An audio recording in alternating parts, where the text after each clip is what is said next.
3단계 리허설 두 번째 동영상입니다. 3단계는 고도의 집중력을 요구하기 때문에 여러 가지 문제가 발생할 수 있는데요. 이러한 문제점들을 살펴보고 어떻게 하면 극복할 수 있을지 생각해 보겠습니다. 3단계에서 나타나는 문제점들을 여러 가지 측면으로 볼 수 있겠지만은 단원, 리허설의 흐름, 그리고 지휘자의 측면에서 한번 살펴보도록 할게요. 먼저 3단계에서 단원에게 있어서는 이 3단계는 완벽히 반복해야 하는 순간이거든요. 그런데 이럴 때 그 완벽히 반복해야 하는 순간에 작품에 의해서 뭔가 격앙되고 고조가 됩니다.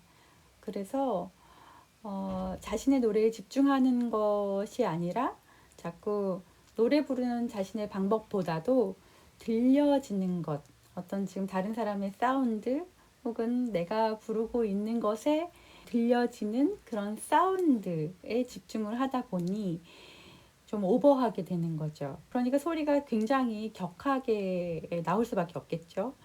지휘자들은 이런 상황을 피하려고 애를 먹게 되는 거예요. 그래서 이럴 때에 지휘자들이 이제 집중해야 하는 것은 뭐냐면 노래하는 것이 들려지는 것보다 훨씬 더 중요하다라는 것을 단원들에게 전달을 하고 노래하는 방법, 내 몸 안에서의 발성 테크닉을 잘 구사할 수 있느냐, 그거에 집중할 수 있도록 리허설을 해야 해요. 또 3단계는 리허설 흐름에 있어서도 흐름이 굉장히 없죠. 한 걸음 한 걸음 굉장히 더디게 흘러가고요. 최소한의 흐름만을 가지게 됩니다. 이것이 3단계가 가진 가장 큰 문제이기도 하고요. 더불어 고도의 에너지와 집중을 필요로 한다는 것 또한 어려운 문제이기도 합니다.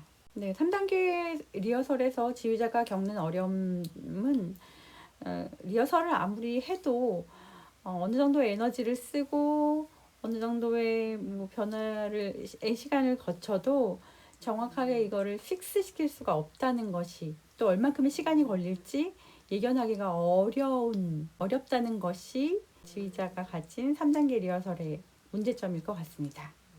이렇게 3단계 리허설에서 나타나는 문제점들을 극복하려면 어떻게 해야 할까요? 첫 번째로 단원에게 생기는 어떤 문제점들을 극복하려면 먼저 지휘자가 어떤 완벽함을 추구하려고 할 때 까다로운 작업 방식을 좀 하게 되잖아요. 이때 단원들은 저항감이 생길 수밖에 없어요.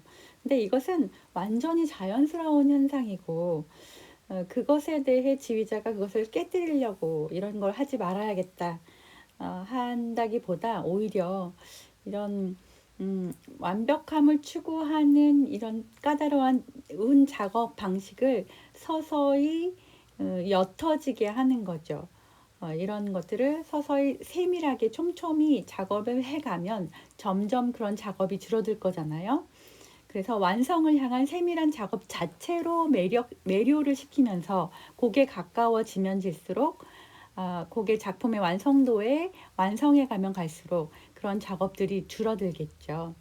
그래서 그 확장된 에너지로 인해서 기대 이상의 사람들의 어떤 그 풍부한 어떤 그 음악적인 매료됨, 그 성취에 이르기까지 지휘자가 끌고 가는 것, 그것이 되게 중요하다고 마틴 선생님 말씀하고 계세요. 다음 두 번째 문제점인 리허설의 흐름이 없는 것에 대해서는 3단계 리허설을 최대한 길지 않게 하고, 그다음에 모든 지시사항은 바로바로 효과가 나타날 수 있도록 준비해야 한다. 그 다음은 3단계 리허설에서 지휘자에게 나타나는 문제점들을 어떻게 하면 극복할 수 있을까에 관한 이야기입니다. 저도 사실은 이 부분에 대해서 깊이 이해하지는 못했어요. 어림짐작으로 이해한 것만 말씀드리자면 어떤 레파토리를 좀 많이 구성을 해서 무엇을 어떻게 어떤 단계로 리허설할지 구상을 해보고, 그다음에 그 레파토리들에 대한 연속적인 원칙들 혹은 그 시리즈들에 대한 원칙을 적용을 해서 하다 보면 연륜과 경험이 쌓이면서 얼마만큼의 시간이나 어느 정도의 에너지가 필요할지를 예견할 수 있지 않을까. 그런 경지가 올 것이다 라고 말씀하고 계시는 것 같아요. 네, 이제 서론을 마치고 본론으로 들어가겠습니다. 3단계 리허설은 챕터 63부터 69까지 되어 있는데요. 챕터 63은 작업 목표, 리허설 목표에 대해 나와 있고, 챕터 64는 성공 범위, 그리고 챕터 65와 66이 리허설 3단계 방법들이 나와 있습니다. 챕터 67, 68, 69에서는 합창지휘자의 태도, 리허설 3단계에서의 구성, 3단계의 끝과 4단계로 갈 때 전환점 등을 얘기하고 있고요. 미리 말씀드렸듯이 매 단계에서 중요한 것들은 리허설 방법들이기 때문에 이번 단계에서도 65, 66에 나오는 방법들을 중점적으로 설명을 하고요. 63, 64는 좀 간략하게 짧게 설명을 해 드릴게요. 나머지 67, 68, 69, 태도나 3단계 구성, 4단계로의 전환 같은 것은 과감히 생략하겠습니다. 챕터 63, 작업 목표, 완성과 통합입니다.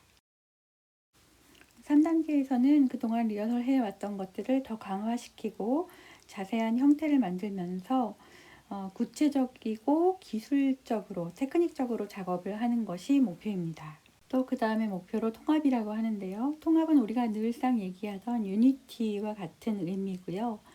이거는 다른 단원들과의 튜닝, 전체 합창 사운드 안에서의 조화, 한 그룹 혹은 그 한 성부 안에서의 소리의 조화, 그리고 도입과 진행을 똑같이 하는 것, 음정이 높고 낮은 것을 같이 하는 것. 그 피치라는 것은 그냥 음고를 나타내는 것뿐만 아니라 음악적인 흐름에서 그 기능에 따라서 올바른 표현이 되느냐에 따라서 음정이 정확해지는 거죠.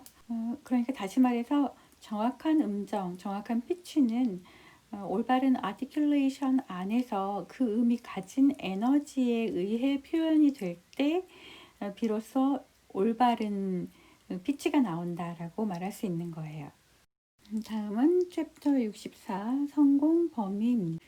3단계에서 우리가 리허설을 하면서 성공해야 하는 것은 음정, 음색 또는 액센트, 어떤 마침, 음악적 아치에서의 강조되는 것들 혹은 전주 등등 세밀한 무수히 많은 것들을 포함하고 있죠. 근데 여기서 우리가 주목해야 할 것은 이러한 모든 것들이 리듬의 유니티가 잘 맞아야 동시에 같은 순간에 같은 음악적인 효과를 줄 수 있다는 거예요.